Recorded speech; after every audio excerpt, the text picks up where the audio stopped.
السلام علیکم ورحمۃ اللہ وبرکاتہ۔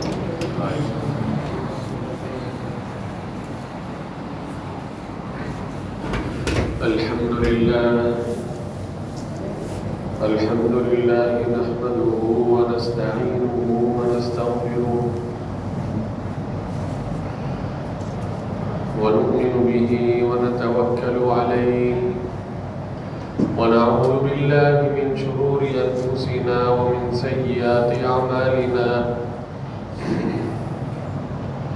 من يهده الله فلا مضل له ومن يضلل فلا هادي له ونشهد أن لا إله إلا الله وحده لا شريك له ونشهد أن سيدنا وسندنا ونبينا ومولانا محمدا عبده ورسوله أما بعد فأعوذ بالله من الشيطان الرجيم بسم الله الرحمن الرحيم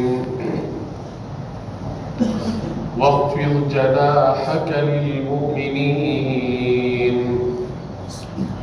وعن أبي موسى رضي الله عنه قال قال رسول الله صلى الله عليه وسلم المؤمن للمؤمن كالبنيان يشد بعضه بعضا وشبك بين أصابعه صدق الله العظيم وصدق رسوله النبي الكريم۔ بزرگان محترم، سامعین مکرم، آج کی نشست میں آپ حضرات کے سامنے جو معروضات پیش کرنی ہے ان کا تعلق مسلمانوں کے آپس کے تعلقات سے ہے، خاص طور پر ایک مسلمان کے لیے دوسرے مسلمان کی عزت کرنا، اس کا احترام کرنا، اس کے ساتھ مہربانی سے پیش آنا اور اس پر شفقت کرنا، اور اگر اس سے جتنا ہو سکے اپنے مسلمان بھائی کی مدد کرنا، نصرت کرنا، اس کا تعاون کرنا۔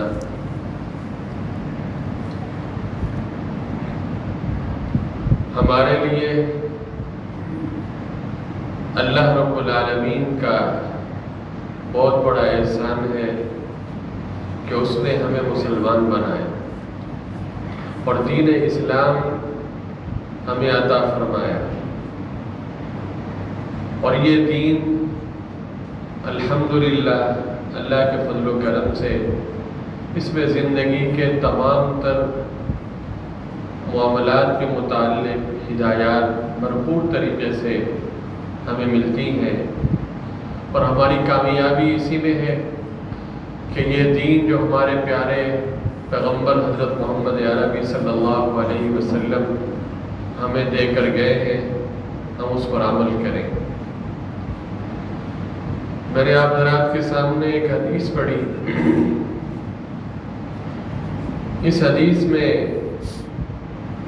آپ صلی اللہ علیہ وسلم نے ارشاد فرمایا، المؤمن للمؤمن كالبنيان يشد بعضه بعضا وشبك بين اصابعه۔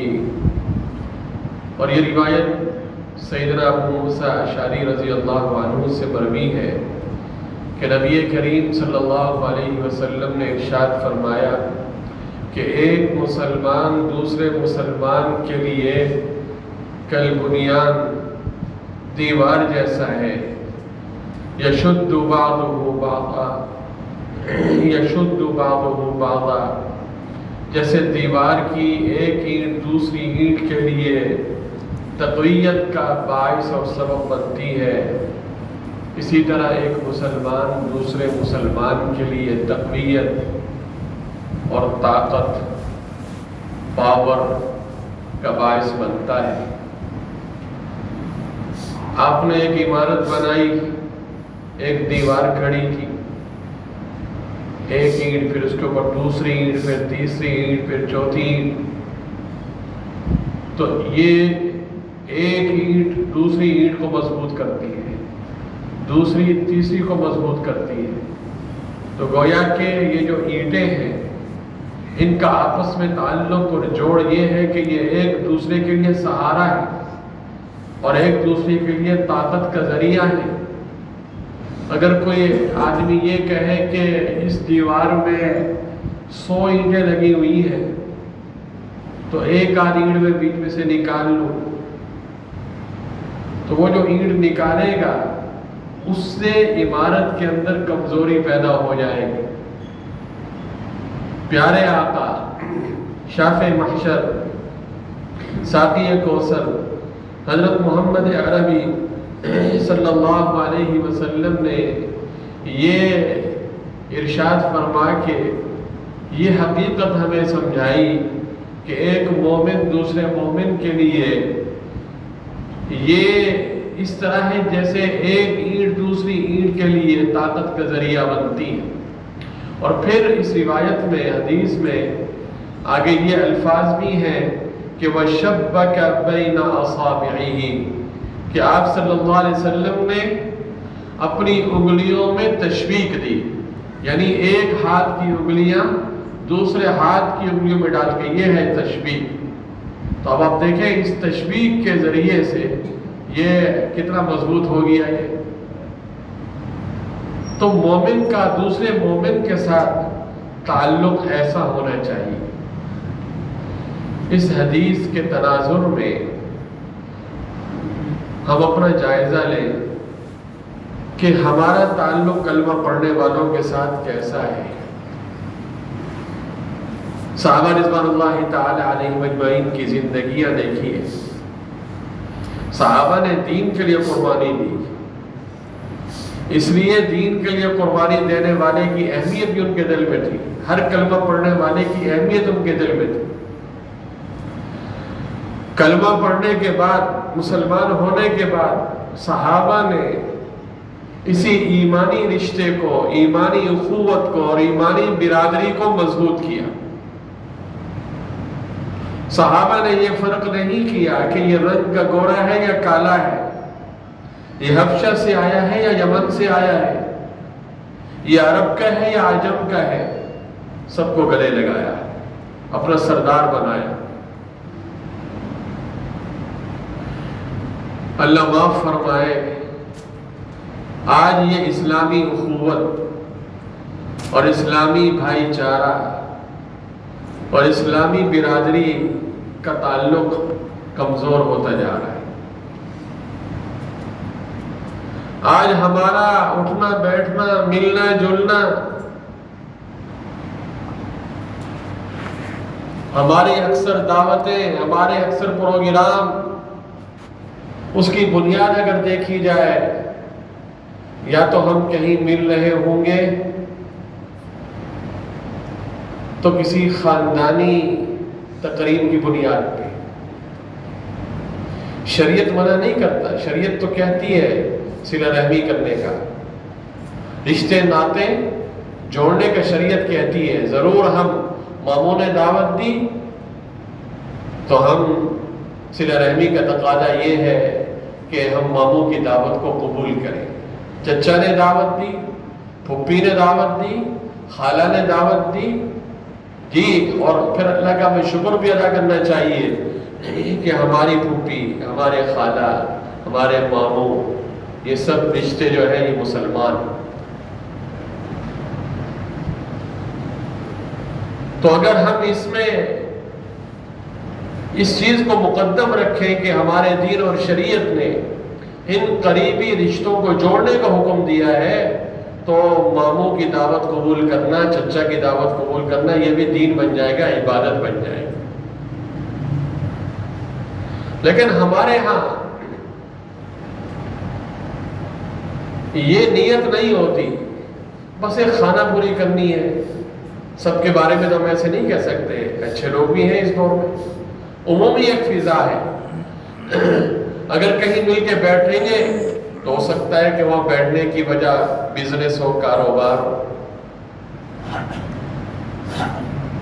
لیکن یہاں بھی اگر کوئی آدمی نیت درست کر لے کہ مجھے رزق حلال کمانا ہے، مجھے حلال کمانا ہے، حلال، اور میں نے اپنے بچوں کو لقمہ حلال کا کھلانا ہے، تو اس کا اس میٹنگ میں جانا اور یہ کاروبار کرنا اور اس کے لیے دکانوں پہ بیٹھنا، اس کے لیے پارٹیوں سے بات کرنا، یہ بھی عبادت ہے، اس پر بھی ثواب ملے گا۔ وکالت کا شعبہ کتنا بدنام ہے۔ کوئی آدمی کہتا ہے نا کہ بھائی جھوٹ سیکھنا ہو تو کسی وکیل سے دوستی لگا لو، ایسے سکھائے گا کہ اکبر الہٰبادی نے ایسے تھوڑی کہا تھا، پیدا ہوا وکیل تو شیطان نے کہا لو آج ہم بھی صاحب اولاد ہو گئے۔ میں ایک دفعہ سفر میں تھا، آ رہا تھا خانپور سے یہاں، اتفاقاً میرے ساتھ والی سیٹ پہ ایک شخص بیٹھا تھا۔ آپ نے عموماً یہ دیکھا ہوگا کہ سفر میں بعض لوگوں کا مزاج ہوتا ہے گپ شپ لگانا، کہ بات کریں تو تھوڑا سفر کٹ جائے، وقت کٹ جائے۔ آپ نے بھی سفر کیے ہوں گے، مختلف ٹرینوں پہ، عوامی گاڑیوں پہ سفر کرنے پھر پتہ چلتا ہے۔ تو بعض لوگوں کا مزاج یہ ہوتا ہے کہ کوئی نہ کوئی مسئلہ چھیڑ دے، 2-4 گھنٹے اس میں اس کا وہ نقطہ نظر کچھ ہوگا، اس کا کچھ ہوگا، کچھ وہ دلائل دے گا، کچھ یہ دے گا، کچھ لڑائی جھگڑا بھی ہوتا رہے گا، اور جب ہمارا اپنا اسٹیشن آئے گا تو مسئلہ بھی حل ہو چکا ہوگا، سفر بھی پورا ہو چکا ہوگا۔ تو اتفاقاً وہ جو ساتھی بیٹھے ہوئے تھے، ان کو شاید بات کرنے کا کچھ زیادہ ہی شوق تھا۔ تو ہمارا جو مزاج یہ ہوتا ہے، ہم آپ کے سامنے تو بولتے ہیں، ویسے عام طور پہ گفتگو دوسری مجلس میں خاموشی زیادہ بہتر ہے۔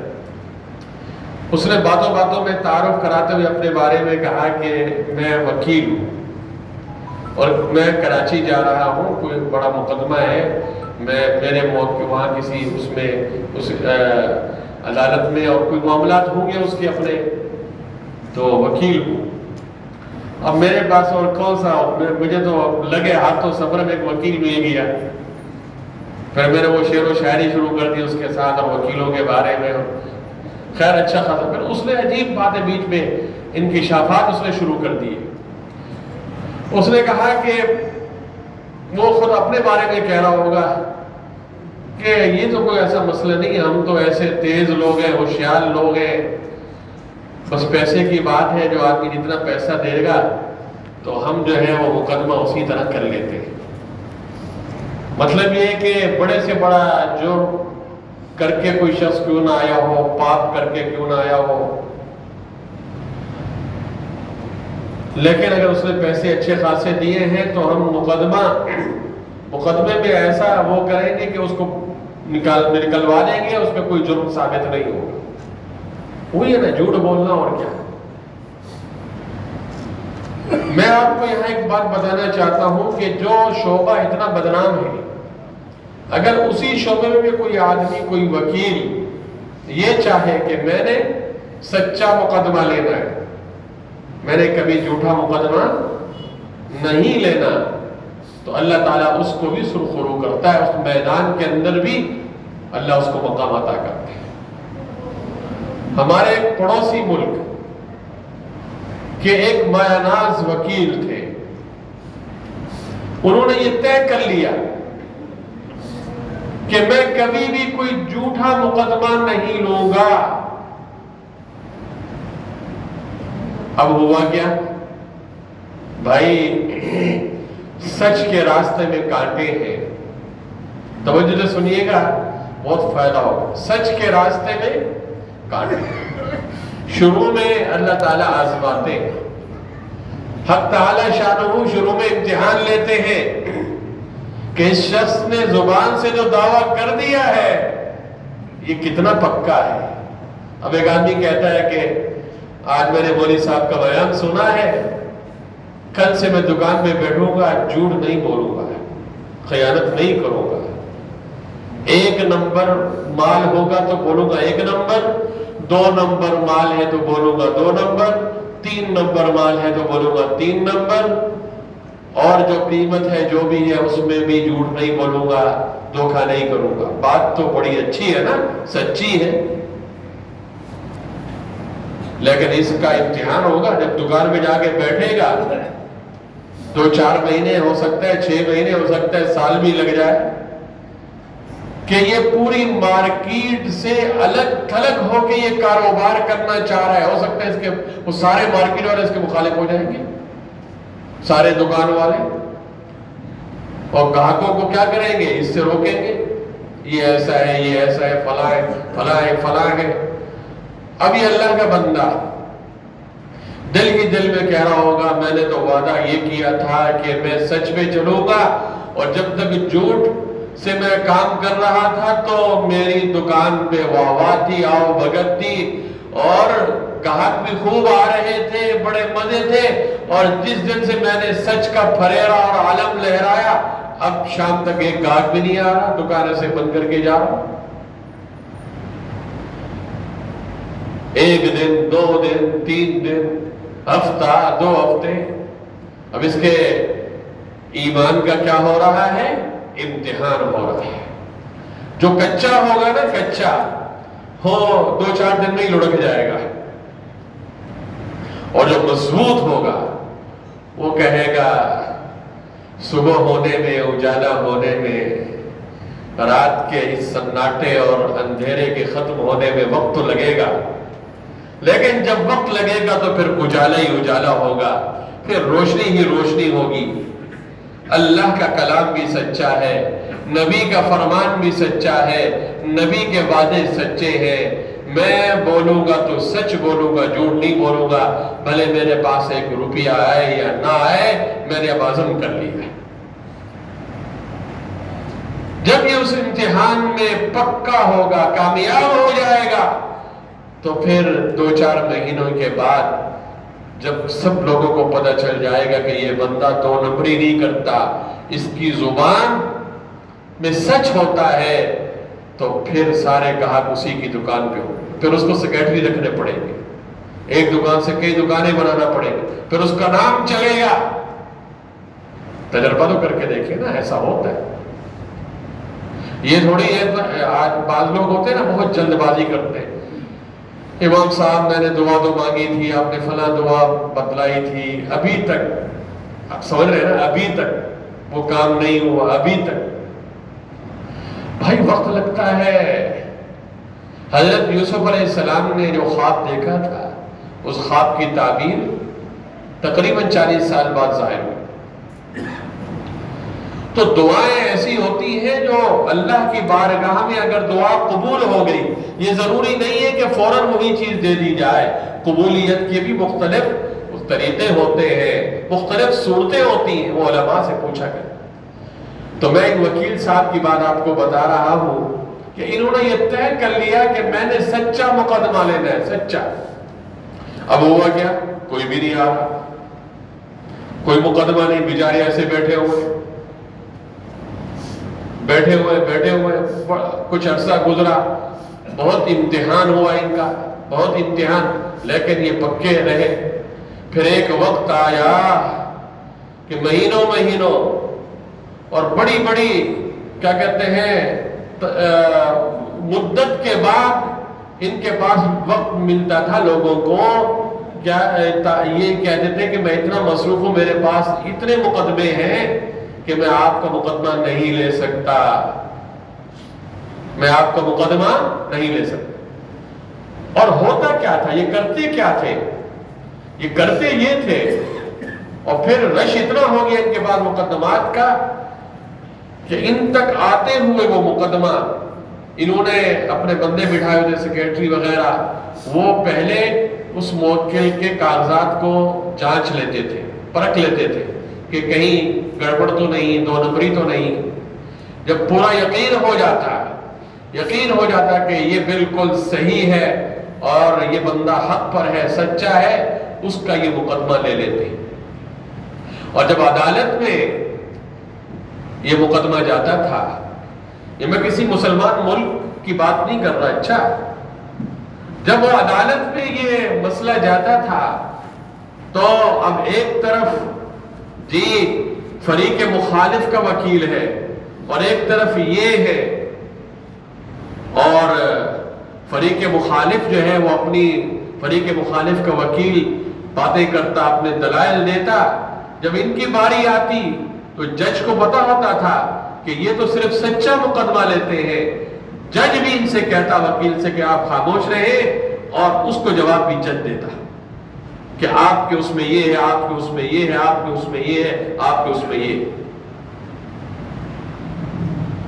ایک دفعہ اتفاق ایسا ہوا کہ جنہوں نے یہ واقعہ سنایا، بتلایا اپنے واعظ میں، بیان میں، وہ بڑے عالم ہیں۔ ہم معرف الحدیث پڑھتے ہیں نا، ہر گھر کی، ہر مسجد کی زینت ہے۔ حضرت مولانا محمد منظور نعمانی رحمہ اللہ، ان کے فرزند ارجمند حضرت مولانا خلیل الرحمن سجاد نعمانی دعوت برکاتہم العالیہ، انہوں نے یہ واقعہ سنایا، وہ بھی موجود ہیں، بڑی عمر کے ہیں، بزرگ ہیں۔ فرماتے ہیں کہ ایک دفعہ دعوت تھی، اور اس دعوت میں بڑے بڑے کیا کہتے ہیں جج موجود تھے، ہائی کورٹ کے جج، سپریم کورٹ کے جج۔ میں نے ان کا ایک واقعہ پہلے سنایا بھی تھا، مولانا سجاد نعمانی کا، ان کو اقوام متحدہ کے اجلاس میں بلایا گیا تھا، اس میں جو انہوں نے بات کی تھی، تو مولانا فرماتے ہیں کہ میں اس محفل میں تھا، اس دعوت میں، تو میں نے بیٹھا ہوا تھا ججوں کے ساتھ، تو میں نے ان سے اس وکیل کا پوچھا، ان وکیل کا نام تھا غالباً شفیع الرحمان یا شفیع اللہ ایسے کچھ، میں نے کہا کہ وہ نہیں آئے اس دعوت میں، تو ججوں نے کیا کہا، ججوں نے کہا کہ وہ دعوتوں میں نہیں آتے، اس کا مزاج تھا تو وہ پہلے کہنے لگے آپ ان کو کیسے جانتے ہیں، آپ نے ان کا نام یہاں پوچھا، تو مولانا نے فرمایا کہ وہ میرے ہاں آتے ہیں، نماز پڑھتے ہیں، بیٹھتے ہیں، بیان وغیرہ اس میں مجھ سے ملتے رہتے ہیں، تو میں یہاں آیا تو میں نے اس لیے پوچھا کہ وہ اس مجلس میں کوئی جج، بڑے بڑے جج آئے ہوئے ہیں، ہائی کورٹ کے، سپریم کورٹ کے، وہ تو وکیل ہے، وہ کیوں نہیں ہے؟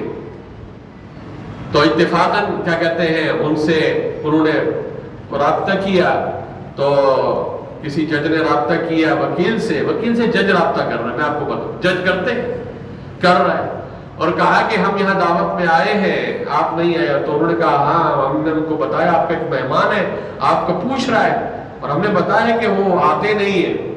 اب آپ خود سمجھ لیں کہ وکیل ججوں کی دعوتوں میں اور ان میں نہیں جا رہا ہے۔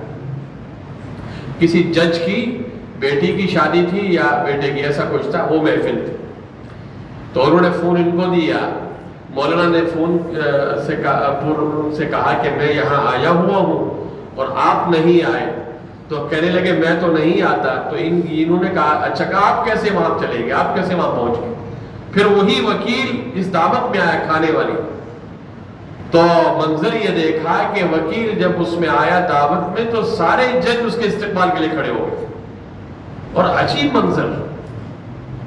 منظر تھا، لوگ دیکھ کے حیران۔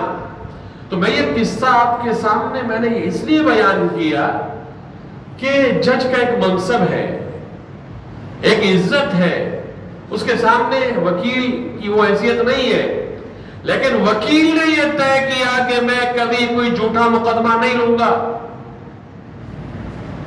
میں سچا مقدمہ لوں گا، میں سچ کی جنگ ہی لڑوں گا، اور نماز کا بھی پابند، 5 وقت باجماعت نماز کے۔ اب آپ بتائیں، اللہ نے اس کو دنیا میں یہ عزت دی، اس وکیل کو یہ عزت دی، تو کیا آج ہم یہ طے نہیں کر سکتے کہ ہم نے بولنا ہے تو سچ بولنا ہے، جھوٹ نہیں بولنا؟ تو میں آپ کے سامنے یہی عرض کر رہا تھا کہ آج ہم یہ طے کر لیں، جو میں نے حدیث آپ کے سامنے پڑھی ہے، کہ آج ہمارا اٹھنا بیٹھنا چلنا پھرنا یہ دوسری وجوہات اور دوسرے مقاصد کے لیے ہوتا ہے، کاش کہ ہمارا مل بیٹھنا دین اور شریعت کی وجہ سے، ایمان کی وجہ سے ہو، ایمان کے رشتے کی وجہ سے ہو، ایمانی اخوت کو ہم مضبوط کریں کہ یہ میرا مسلمان بھائی ہے، یہ کلمہ پڑھنے والا ہے، یہ نبی کا امتی ہے، یہ ہیرا ہے، ہیرا، یہ قیمتی ہیرا ہے۔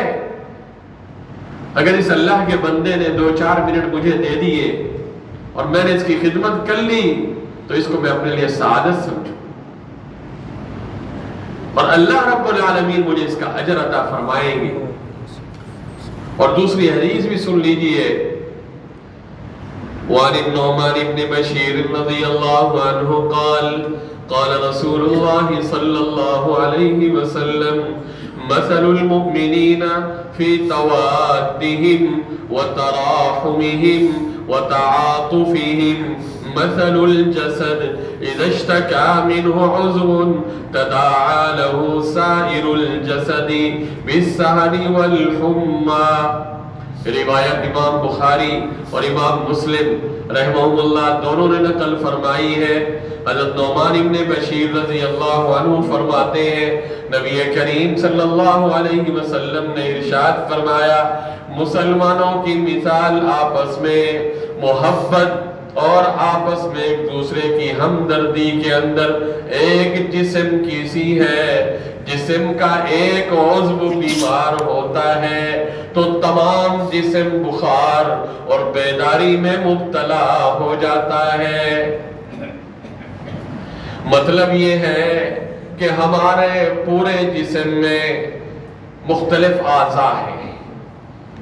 آنکھ الگ عضو ہے، کان الگ عضو ہے، آنکھیں الگ عضو ہیں، جی ہاتھ الگ عضو ہے، پاؤں الگ عضو ہے، جی یہ مختلف قسم کے اعضاء ہیں۔ ان تمام تر اعضاء کا مجموعہ یہ ہمارا جسم ہے۔ لیکن توجہ کیجئے، اعضاء تو مختلف ہیں، یہ مختلف ہونے کے باوجود بھی ان کا آپس میں جوڑ اور تعلق کیسا ہے، یہ ذرا دیکھیں۔ ان کا آپس میں جوڑ اور تعلق ایسا ہے کہ جسم کے کسی ایک عضو میں اگر تکلیف ہو، درد ہو، تو دوسرے تمام اعضاء وہ بھی اس کے ساتھ شریک ہوتے ہیں اس تکلیف میں، بیداری میں۔ اب رات کا وقت ہے، پاؤں کے انگوٹھے میں زخم ہے، تکلیف پاؤں میں ہے۔ اب آنکھیں یہ کہیں کہ پاؤں کا انگوٹھا تو بہت دور ہے، مجھے کیا پاؤں کے انگوٹھے سے لینا دینا، جی میں تو آرام کر لوں۔ نہیں، آنکھوں کو بھی سکون نہیں ہے۔ جسم کے کسی عضو میں، ہاتھ میں تکلیف ہے، پورا جسم یہ درد محسوس کرتا ہے۔ ہاتھ کی ایک انگلی میں درد ہے، پورا جسم ہاتھ کی ایک انگلی کا درد محسوس کرتا ہے، اور پوری رات جو ہے اس کو جی نیند نہیں آتی۔ کیوں نیند نہیں آ رہی؟ کہ جسم کے اس حصے کے اندر کیا ہے؟ تکلیف۔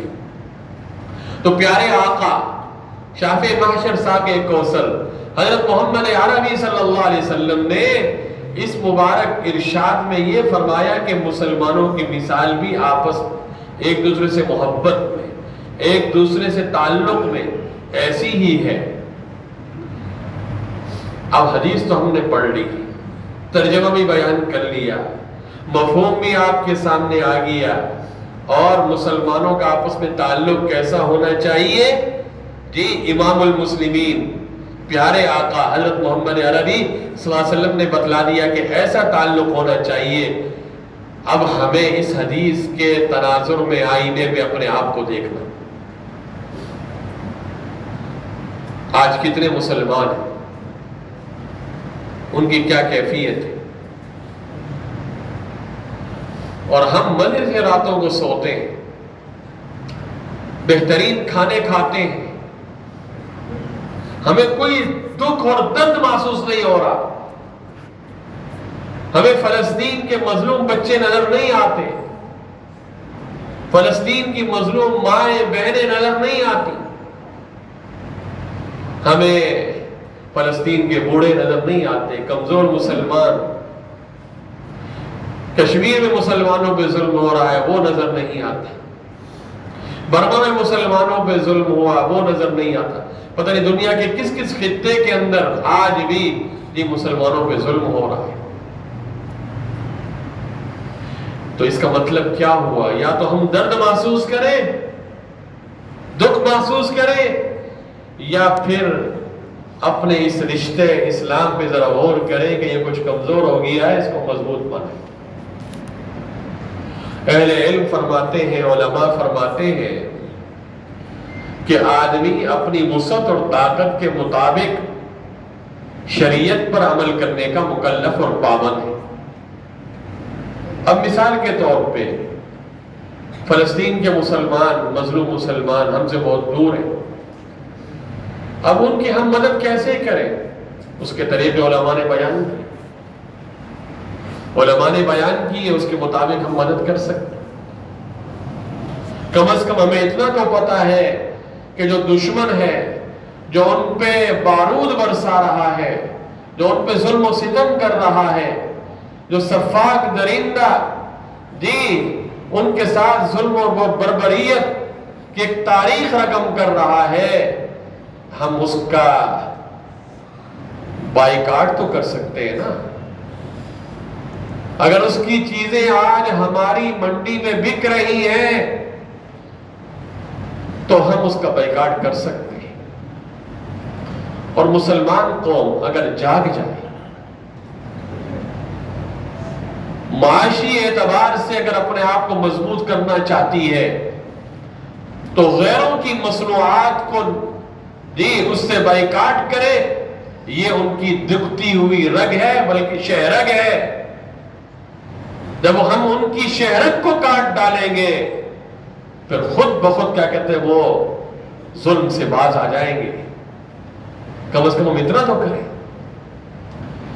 آج ہمارے ہاں مزاج کیا ہوتا ہے، کچھ پیسے کھلا دیے جاتے ہیں سوشل میڈیا والوں کو، یہ اشتہار یہ بکتا ہے، یہ ایسے نہیں آتا، فلاں کمپنی کا فلاں کمپنی کا فلاں کمپنی کا، اس میں بہت پیسے لگاتے ہیں وہ، اور پھر ہم یہ تحقیق نہیں کرتے کہ یہ چیز کیا ہے اور اس سے ملک کو کتنا نقصان پہنچے گا، ملت کا کتنا نقصان ہے، ہمارے ریاست کا کتنا نقصان ہے، بس ہم اسی کے پیچھے پروپیگنڈے کے پیچھے چل پڑتے ہیں۔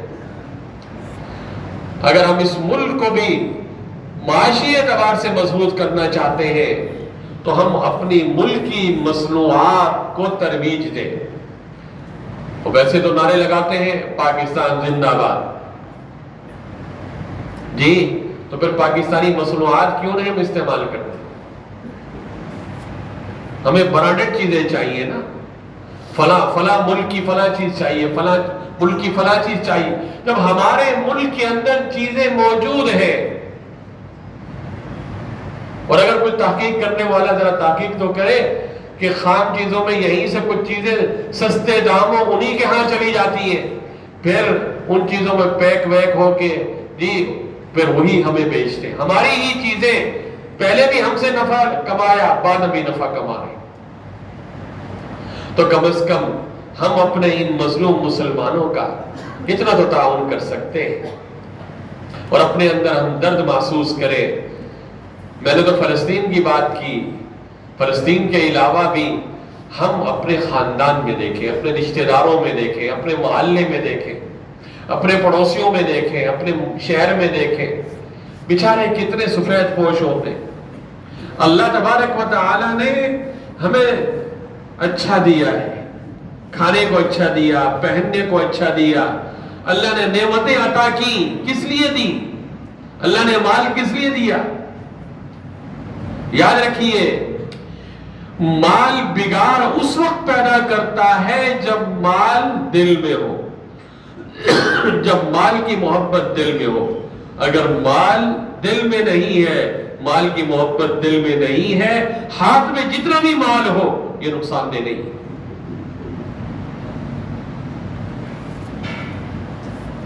صحابہ رضوان اللہ تعالی علیہم اجمعین، سیدنا ابو بکر صدیق رضی اللہ عنہ کو دیکھیے، اللہ نے بہت مال دیا۔ امیر المومنین سیدنا عثمان ابن عفان رضی اللہ عنہ، اللہ تبارک و تعالی نے بہت مال دیا۔ حضرت عبد الرحمن ابن عوف رضی اللہ عنہ، اللہ تبارک و تعالی نے بہت مال دیا، بہت مال دیا، لیکن انہوں نے اس مال کو اللہ کے راستے میں خرچ کیا۔ مال بہت تھا لیکن دل میں محبت اللہ اس کے رسول کی تھی، دل میں فکر آخرت کی تھی، جنت کا شوق تھا۔ آج اگر ایک مسلمان تجارت کرتا ہے اور خوب مال کماتا ہے، کس لیے؟ رزق حلال اس لیے کماتا ہے کہ میں اس کے ذریعے سے معاشرے کا سہارا بنوں گا، معاشرے کے کمزور لوگوں کو کھڑا کروں گا، تو اللہ تبارک و تعالیٰ کی مدد و نصرت اس کے ساتھ۔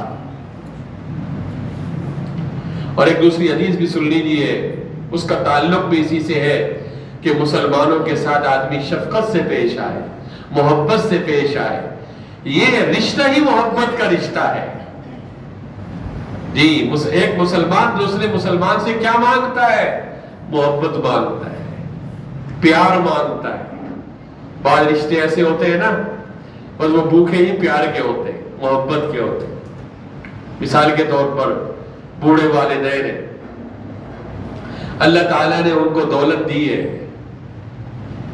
بچوں کو پڑھایا، اب بچوں نے بڑی بڑی ڈگریاں لے لی، کوئی ڈاکٹر ہے، کوئی انجینئر ہے، کوئی کیا ہے، کوئی کیا ہے۔ اب یہ بوڑھے ماں باپ بس اسی انتظار میں بیٹھے ہوتے ہیں، ان کو اپنے بیٹے کی کمائی کی ضرورت نہیں ہے، ان کو اپنے بیٹے سے پیسوں کی ضرورت نہیں ہے، بلکہ وہ یہ چاہتے ہیں کہ 2-4 منٹ بیٹا ہمارے پاس آ کے بیٹھے، کوئی گپ شپ لگائے، کوئی حال حوال تو دے۔ یہ ہمارے حقوق بنتے ہیں، ان پر ضروری ہے، یہ ہم نے ادا۔ جو سعادت مند اولاد ہوتی ہے وہ اپنے والدین کا یہ حق ضرور ادا کرتی ہے، اور وہ سمجھتی ہے کہ دنیا میں جو یہ میری کامیابیاں ہیں اور میری ترقی ہے، اس کامیابی اور ترقی کا راز یہ میرے بوڑھے والدین کی دعائیں ہیں، اور ان کی جو میں خدمت کرتا ہوں یہ مجھے ملتا ہے۔ یہ حدیث سن لیجیے، اس میں ذکر ہے بچوں سے محبت اور پیار کا۔ پہلے میں حدیث بیان کر دیتا ہوں، پھر مختصر سا مفہوم، وقت تو نہیں ہے لیکن اشارہ کر دیتا ہوں۔ وعن ابی ہریرہ رضی اللہ عنہ قال قبل النبی صلی اللہ علیہ وسلم الحسن بن علی وعنده الاقرع بن حابس فقال الاقرع ان لي 10 من الولد ما قبلت منهم احدا فنظر إليه رسول الله صلى الله عليه وسلم فقال من لا يرحم لا يرحم۔ یہ بھی بخاری مسلم کی روایت، صحیحین کی روایت۔ حضرت ابو ہریرہ رضی اللہ عنہ فرماتے ہیں کہ نبی کریم صلی اللہ علیہ وسلم نے اپنے نواسے حضرت حسن ابن علی رضی اللہ عنہ کو بوسہ دیا۔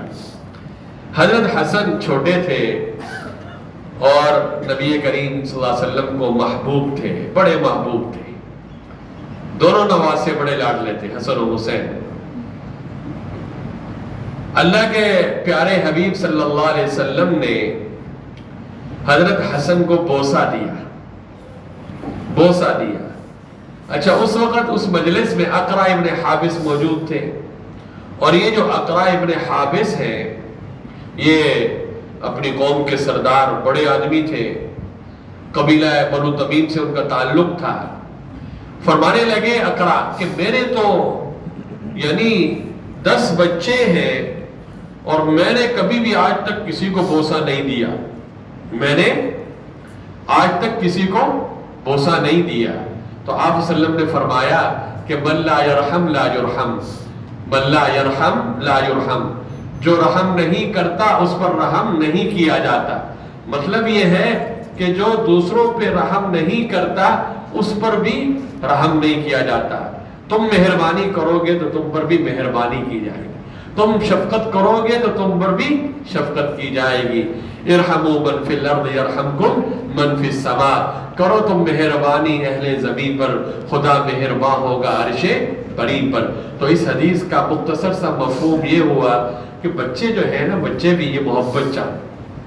خود پیارے آقا، کتنا بڑا منصب ہے آپ کا جی، آپ صلی اللہ علیہ وسلم بھی بچوں سے پیار کر رہے ہیں، اپنے نواسے کو سے پیار کر رہے ہیں، تو بچے جو ہے محبت چاہتے ہیں۔ ہاں، محبت کے انداز میں بچوں کو سمجھانا چاہیے۔ آج ہمارے ہاں مزاج پتہ ہے کیا ہے؟ بچوں کو ہم ڈانٹتے ہیں، وہ اور باغی ہو جاتے ہیں وہ بچے. ان کو طریقے سے، محبت سے، پیار سے ان کو سمجھایا جائے. اور بچے ہوتے بھی پیار کے بھوکے ہیں، اور ماں باپ اگر ان کو شفقت دیں اور محبت دیں تو پھر آپ دیکھیے پھر وہ کسی اور کے ہاتھوں کھلونا نہیں بنیں گے.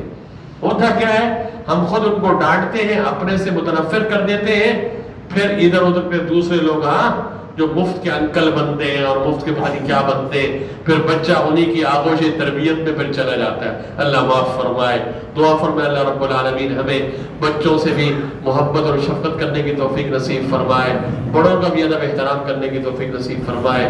اور جو میں نے آپ کے سامنے حدیثیں بیان کی، اس کی روشنی میں اللہ تعالیٰ تمام مسلمانوں کے بارے میں ہمیں دوبارہ اپنے جو معاملات نظر ثانی کی توفیق عطا فرمائے. ہم مسلمانوں کے ساتھ محبت والا، مودت والا رشتہ قائم کریں، ایک دوسرے کے دکھ اور درد کو ہم محسوس کریں.